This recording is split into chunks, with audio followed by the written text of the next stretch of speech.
यह घटना वर्ष 2018 की है, लेकिन आज भी उस गांव के लोग इसके बारे में बात करने से डरते हैं।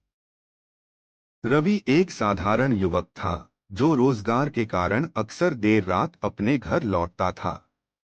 एक रात जब वह गांव के पास की एक सुनसान सड़क से होकर जा रहा था, तभी उसकी मोटरसाइकिल अचानक बंद हो गई। चारों ओर घना सन्नाटा था। दूर दूर तक कोई दिखाई नहीं दे रहा था।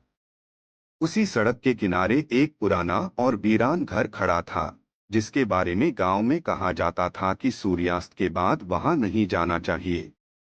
रवि ने सहायता के लिए किसी को फोन करने का प्रयास किया, लेकिन वहां कोई संकेत उपलब्ध नहीं था। तभी उसे अपने पीछे किसी के कदमों की आहट सुनाई दी।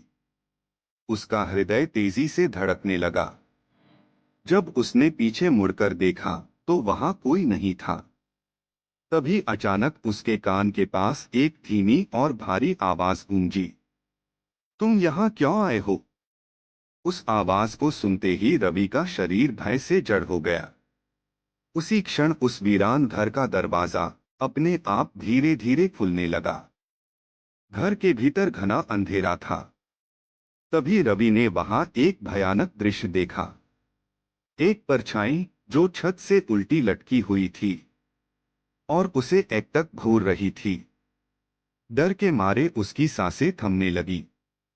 किसी तरह उसने हिम्मत जुटाई और वहां से पूरी ताकत के साथ भागने लगा। अगली सुबह गांव वालों को उसकी मोटरसाइकिल उसी वीरान घर के पास पड़ी मिली। लेकिन रवि का फिर कभी कोई पता नहीं चला। आज भी गांव के लोग कहते हैं कि रात के समय उस घर के पास मोटरसाइकिल चालू होने की आवाज सुनाई देती है।